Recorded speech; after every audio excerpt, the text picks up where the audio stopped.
Italian Garden. My name is John, and I'll be your host today. I'm filming inside today because it's a little bit windy outside. I didn't really want the problems with the film to be all buffered and stuff, but also because I'm getting over a little bit of a cold, so if I sound a little stuffed up or ill, that's why. I'm just getting over that. But today I want to show you guys a couple different things. That's two things to be exact. One is this guy right here, which I just acquired recently. I just repotted it into this pot, but I just thought that this pot really isn't going to leave much room to grow, and I also just bought another one of these over here, and that is a My Lazy Gardener setup. So I decided that, oh, by the way, this is a vanilla orchid, if I didn't already say that. Vanilla orchid is a tropical plant. This one's about 5 or 6 feet long already, and it's a tropical plant that grows in South America, Peru, any place that is tropical. I forget where they originate from, but they are actually kind of a host plant, or a parasitic plant. Sorry, they will latch onto the trunks of trees with their graspers, with their aerial roots, and they will use the bark as and anything that runs down the tree is kind of a form of nutrients. So they highly benefit from a really nice trellis with some moss on it, or a moss that you can spray with a spray bottle with nutrients in it, so that they can absorb that and they can dig the roots in it. So over here, I'll grab it really fast, is a piece of bamboo that is probably about 6 feet long, and I have coated it with moss, and this will be going in this pot here. This pot has gravel on the bottom of it. That is one of the things that you're going to need for this. Set this guy back over here. I'll go down the list here. So the things you're going to need are some sort of decorative rock. I highly recommend for this type of setup with the Lazy Gardener, what's really worked well, it seems, is the pumice. A pumice or a volcanic stone, due to the fact that they have air pockets in them and they transfer heat a little bit better. The air pockets heat up, they stay warm for a while. So this is the pumice. If you don't know what pumice looks like, I'll get it in the frame here. There we go. That's what pumice looks like. It's kind of a red, gritty rock that also comes in. It could be white as well. So you're gonna need that. That was about $4. If you live in an area, a volcanic area, you could probably get it for free. Actually, I guarantee you can get it for free. This is a reptile fur bark. These plants really like loose soil. They're used to growing in moss, very loose forest ground of leaf litter and stuff like that. So fir bark is perfect. It allows a lot of oxygen to pass through, and it does keep moist when it's wetted down quite a bit. But also you're going to want to add some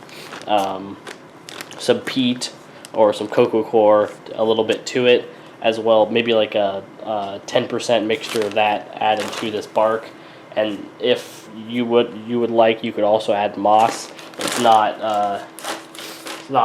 totally, you don't have to add moss. You can use pretty much any moss. This is preserved forest moss, but you could use I can't even say it. Sphagnum, I don't know. But you can use any of those type of mosses. I just use this for right now on this setup here on that pot, but I'm going to take it out and use this stuff with some moss and cocoa coir, and I'll call that good for that. So with the Lazy Gardener setup here, so I'll take this band off here, if I can get it off. if my sickness doesn't make it so my motor skills go to 0. But you just take that off. This is the cord. You don't want that to get wet. But what you need to do to start this is you want to prime it in some water. I have a pan of water over here. Since this actually works with a, there's a wick right there. You can see it. That's a fiber that's basically just going to move the water up and down. This right here inside of this is a piece of, you know, soaker hose, and they have put this soaker hose on here. In here is a heating element, and right in here is a solenoid or a temperature control, and it will click on whenever it needs to be heated. I believe these keep it the soil temperature around 80 or so degrees for optimal plant growth, because roots really enjoy being around that temperature. And this is the battery area, or the energy storage for the solenoid. So we're going to put this in the water, and that is recommended that it sits for a good 10-15 minutes soaking in water. So I'm going to let that sit, and I will be back with you guys with the next step, and we'll pot this guy up, and I'll show you what it's going to look like at the final little steps here. Alright, so here we are, and we have the Lazy Gardener primed. It's been soaking for a good 15-20 minutes. So we're going to shove it in there.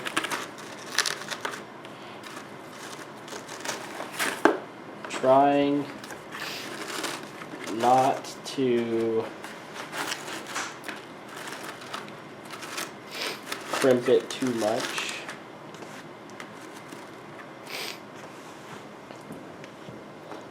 And you want to keep the cord off to one side there. Make sure that the feed line is not too crimped on the end there. So you want to make sure it's, you know, coming out at the right angle of the pot. I mean, if this is actually a bigger pot, or a bigger one. I bought a bigger one so I could size up the pot if I needed to, so I didn't have to buy a small one and because these Lazy Gardeners will run you around. This one ran me around I think it was $19.99, and then plus shipping, so it was around $25-30 to get it here. So they're relatively expensive somewhat, but they're really worth it as far as I can see when it comes to growth. I would rate it at a very high, because like just the amount of convenient that I've seen from this thing. You don't have to worry about watering constantly. It's a constant flow of moisture to the root system. It makes the plant more healthy. I've seen a lot more fruit production on the Meyer lemon out there. So that's good, and you know, I think that they're definitely a beneficial thing for your plant. So I'm gonna push that down here. So that's what it's supposed to look like at the bottom there, and it's probably gonna have crimps or some crimps in this pot. If it's not sucking up any water within a couple days, or it doesn't seem like it's using any water, because it's going to constantly be using about a cup, maybe a cup a day, maybe less, depending on the conditions. So if it's not sucking up any water within a day or so, I'm going to take it out of the pot, and I'm going to try to reposition it, make it so it'll suck up water, because you want it to be sucking water. If it's not, then it'll just dry out the root zone and kill your plant. So you have to keep an eye on it when you first put it in here. I'm going to add a little bit more rock, because around the over top of it, to add some better heat conduction, so that it conducts better around the surrounding soil. The rock is basically there for two purposes: aeration and a heat sink. And if those who don't know, a heat sink, what it will do, it'll transfer heat from one area to another area. So this coil will heat up the rocks and then transfer it over an even area, making it even heat along the entire bed. So I'm going to leave that. That's what it's going to look like when you're done. All the rock there around it, kind of buried and sunken in a little bit from the rock. Power cord off to the side. Probably the hose would be over this way and going down into your jug. The larger the reservoir, the less often you have to fill it. So that's what I'm going to have right there to minimize crimping. I'm going to kind of put my wick tube off to the side like that. Now what I'm going to do is I'm going to actually start filling this pot with my mixture of bark and stuff. And I'm going to probably have to go out and get some cocoa core here and mix that up in the pot, because you want about 10%, maybe 20% cocoa core. You can use the moss if you like. I'm probably going to use a little bit. I'm not going to use much. Moss will decay and decompose and sometimes mold if it's underneath the soil. So after it usually takes several months, like 6 or 7 months to do that. So you usually have to replace it. So I don't want to use too much moss in here. A little bit's fine, but a lot's not going to be good. I'll probably just use it more on the top for layering and keeping moisture in more. So give me a second here. I'm going to go outside, grab some cocoa core, be back in, and we'll finish this up. So there's my bottom drip tray of this pot. I'm going to pour that whole thing in there and call that about 10%. It might be a little bit more, but I mean, that's pretty darn close. That's about as close as I'll want to get, and I'm going to mix it up. Try not to scrape too many of the rocks at the bottom to dislodge them at all. Now this thing has been repotted just really recently. I got it within the last couple of weeks, so it's really not going to have any new roots that I would think. So I'm just going to, it's going to be very small. It was in a very small pot, like not even a 3-inch pot. I think it was like a 2 or so inch pot before. So it's going to be very, it's not going to be dug into this moss and cocoa core I have in here right now. So which is going to be nice. It's going to be nice that it's not going to be dug in there.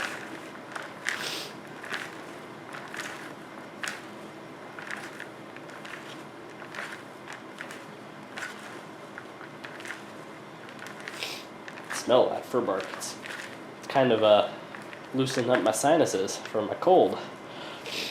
Alright, I'm going to put this down here. Kind of just pour the rest of it in here.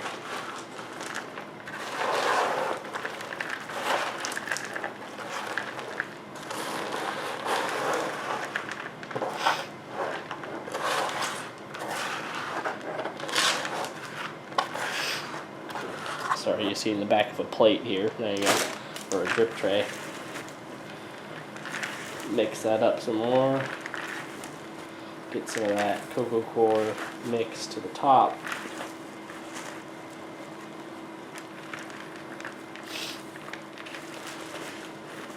The cocoa core mix will add both nutrients, and it'll give it something to kind of hold into a little bit better.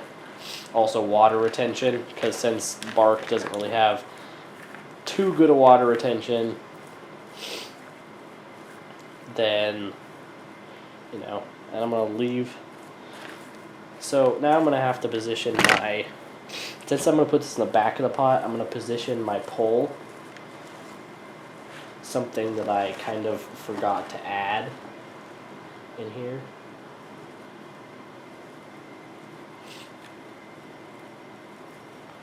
Dig in the bottom of the pot.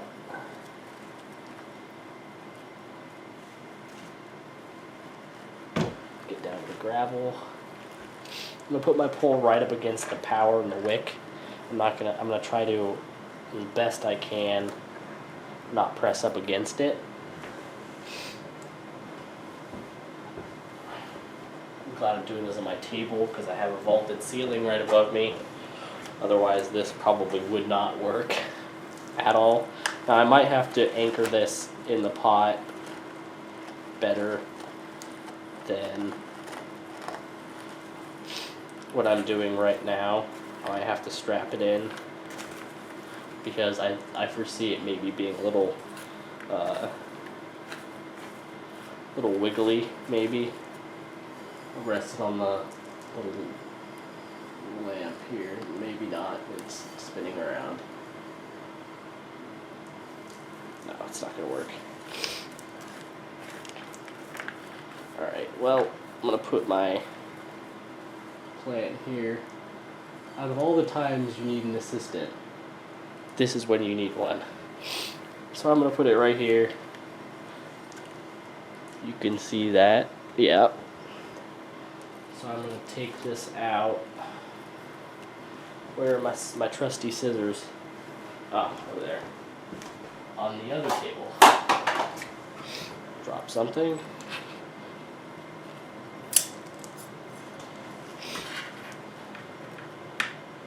Undo this.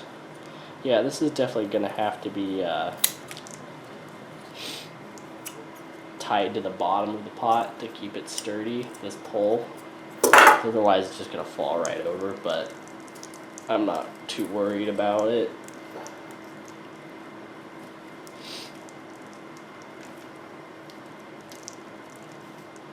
Be gentle with these vines, because the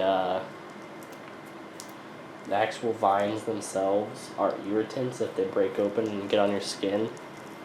So you want to be kind of careful. Also, just not to break the vine.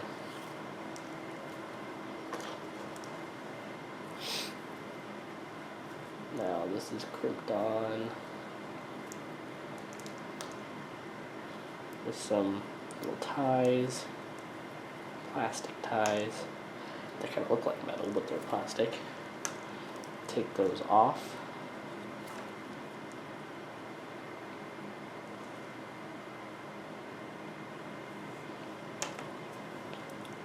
And now free up the old trellis. Ooh.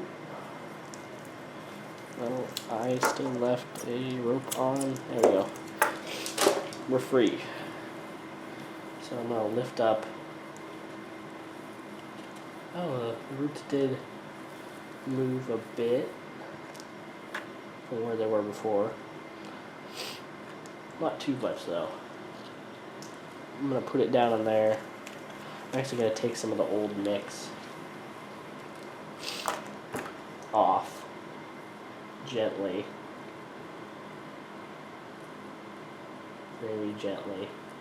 I'm going to wiggle in here, take some of this moss and stuff out, because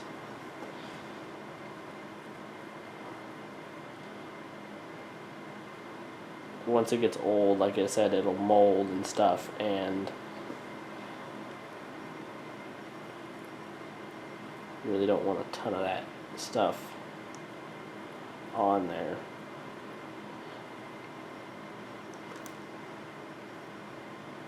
But I don't want to break the roots off, so I'm going to just leave that at that. Put some of this moss around it. I'm not really going to do too much burying when it comes to putting it in here. Just going to make sure it's in contact with the moss around it. The moss is in contact with the bark. Put some bark around the moss. And there we go. I'm going to leave that at that. I've made a big mess on my kitchen room table, but... And then I'm just going to trellis this up with ties up here after I secure the bamboo pole on that. And it should run almost all the way up that, so it's about 6 feet long or so. And that'll be pretty much it for the setup. You just poke this guy into some water when you're done with repotting, and you plug it into your wall outlet here. Runs off of 7 watts, and then you'd be good to go. And you just monitor it for several days before you just let it do its thing, and it should make your plants healthy. If not, I'd like I said, take it out and redo it, or go back to your conventional method. Some people have not had luck with these. Some people have. So it is a new product, and it's getting better. But what I've had is good luck with them. So, or with the one I have. So hopefully I have good luck here. Part of this whole mossy stick thing that I have going on up here that you can't see much of, just a little end, is that they have aerial roots, these vanilla, and they will actually put their roots into a medium on trees and moss, like I said before. So basically having moss on here, I can come over, I can mist it with a spray bottle a couple times a day whenever I have the chance, and it'll actually grow the roots around it and then suck the nutrients out of the moss that's kind of moist. So that's the thought behind that. It really dramatically helps the plant grow faster. So I really suggest you do that. Anyway, guys, this is my end of my episode for the My Lazy Gardener review and my new friend over here, the vanilla plant. So thanks for tuning in. Hope to see you guys next time. And like, comment, subscribe. Thanks, guys. See you later.